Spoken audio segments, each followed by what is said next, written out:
Hi, Tucker. How are you? I'm interested in what happened exactly. So tell us. Our understanding is you were set to give a speech at UC Berkeley tonight.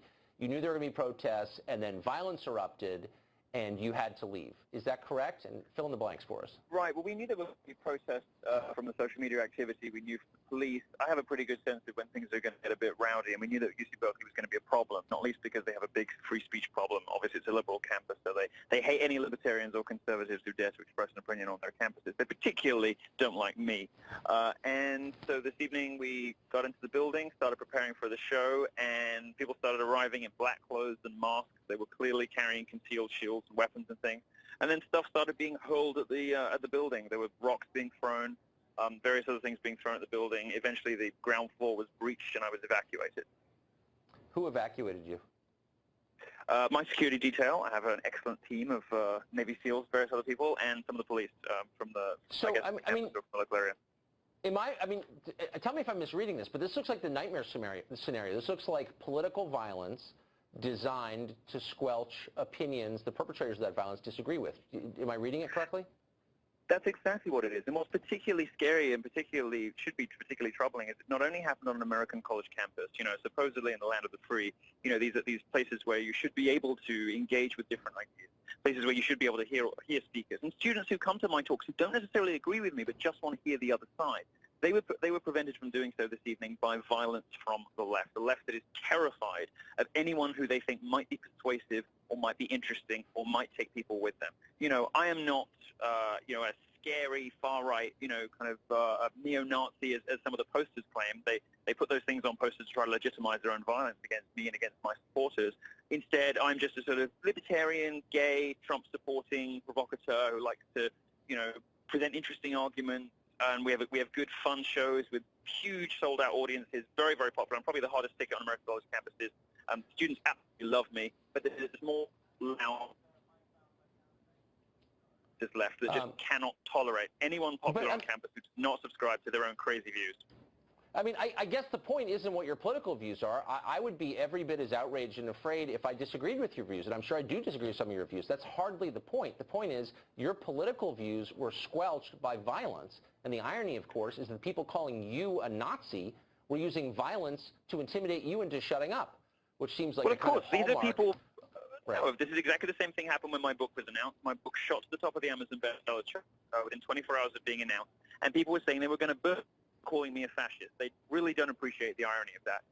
And of course, if you don't agree with my position, you should be particularly worried about people on your own side trying to squelch this stuff with violence. Because my whole thing is, the left is profoundly antithetical to free speech these days, does not want to hear alternative points of view, and will do anything to shut them down. My point is being proven to me over and over and over again. It's remarkable. Milo, will you stay with us? We're going to reset into the Hannity Absolutely. Hour, but we want to keep you there. So I want you to stay with us. We've got breaking news in progress. We're going to be right back with live coverage of what's going on in Berkeley, California. It is violent, and it is unfolding as we speak. We've got Milo Yiannopoulos, the focus of this violence, on the phone with us. Stay tuned. We'll be back in just seconds.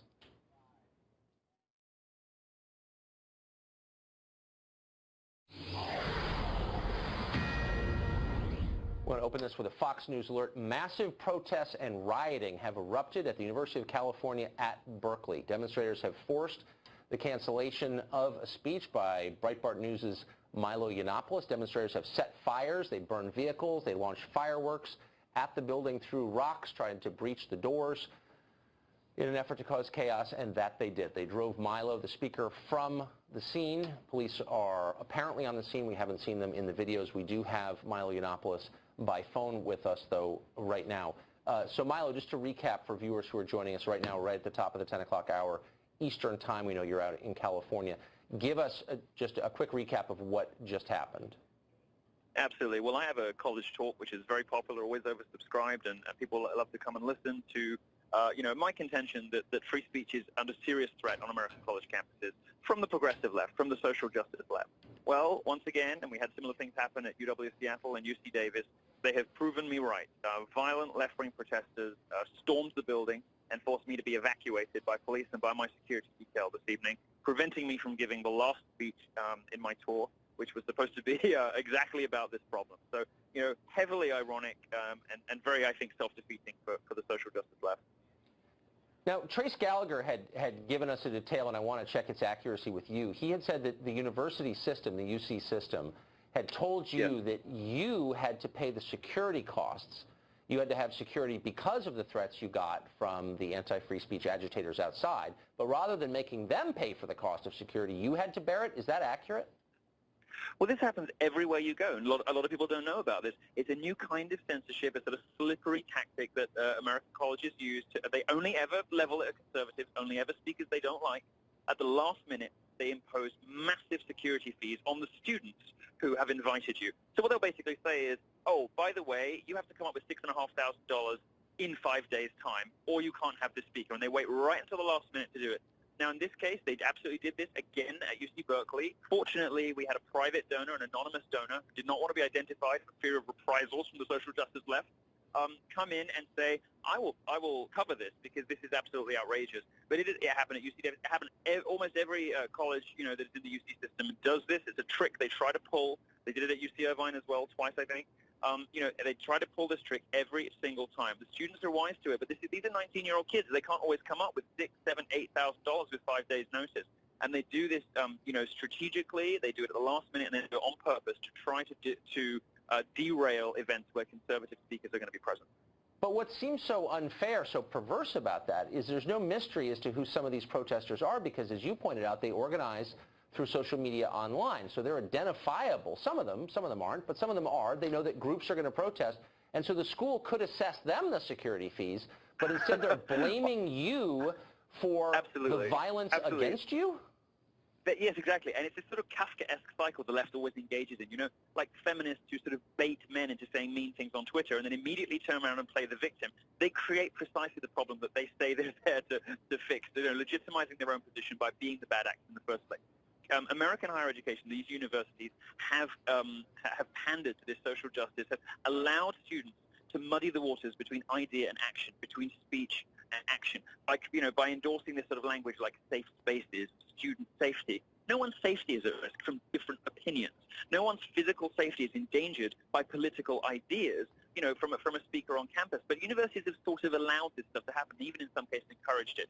And then, as you correctly say, they punish speakers who are the victim of precisely what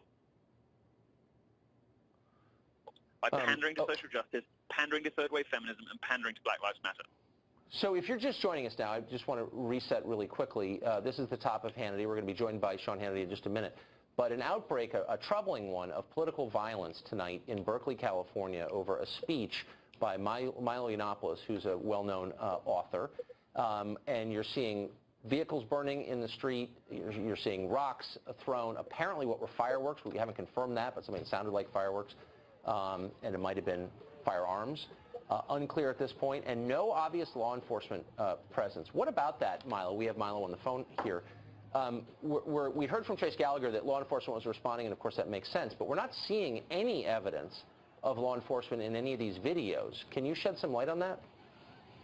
Well, the extent to which police assist on these occasions varies widely. I mean, I remember when I was speaking at DePaul University, the university administrators told Chicago PD not to intervene when protesters stormed the stage, snatched the mic, and swung for my face. And that was 6 months ago. Universities have had a long time to come up with responses to this. And by and large, there seems to be some weird policing strategies going on. I mean, I can only tell you what I've heard from my team and what I saw this evening. It seems like it was a very hands-off approach until the very last minute.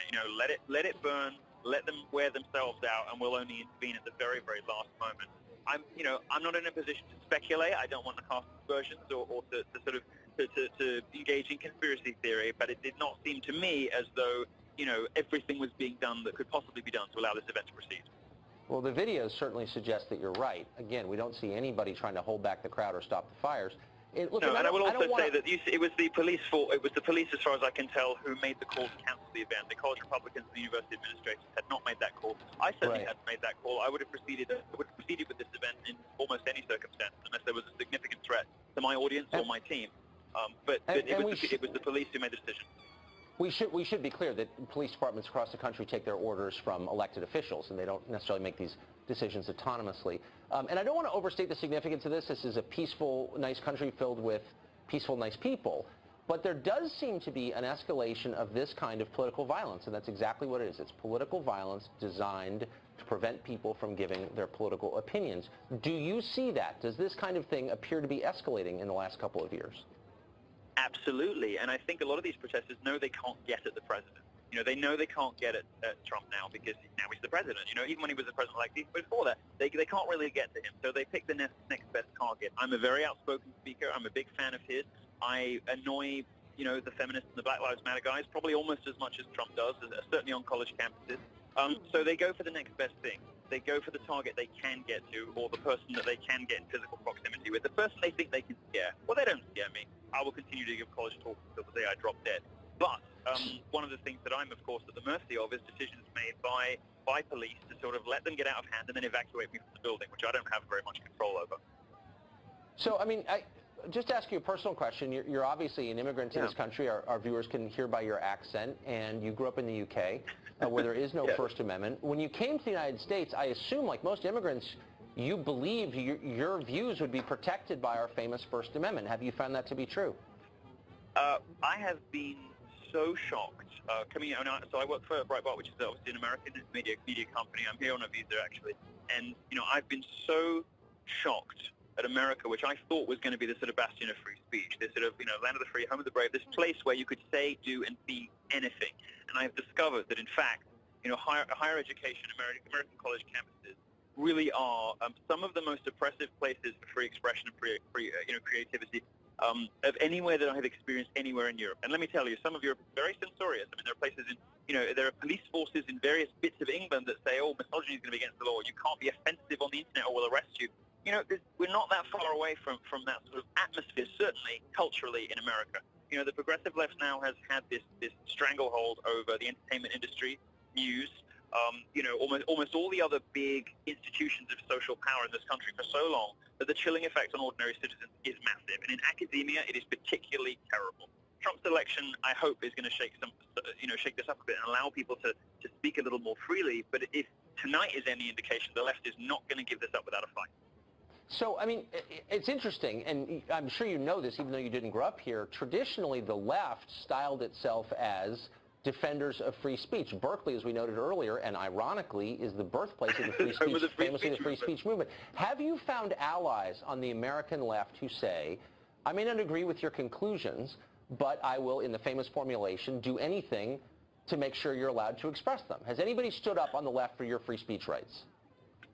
In public life, absolutely not. Not a single journalist from the left, not a single politician from the left, not a single cultural figure or celebrity from the left. Nobody has had the balls to do so in public because they know what would happen to them. They know what would happen when Mike and BuzzFeed and you know, and Fox, you know, got a hold of them and got their teeth into them. They know that it would destroy their careers to stick up for anybody who steps off the ideological reservation. However, privately, thousands of people, and not just people who come to my shows, who come up to me in the, you know, the meet and greet afterwards and say, you know, thank you so much. I don't agree really with anything that you say, but it was really important for me to be here because I think my own side's gone mad. You know, I get thousands of people like that write to me, come up to me in the street. You know, it's absolutely astonishing, and it's how I know that, you know, we're on the cusp of something exciting. And it's how I know that we're going to win this, even if we have some ugly incidents like this evening, because the left is now acting like, you know, a dog that has just been kicked that knows it's about to get, you know, another one to the head. It is lashing out in its sort of, you know, angry, wounded death throes, if you like, behaving as tyrants always do when they're backed into a corner with violence and hysterics, you know, unable to hear, unable to think.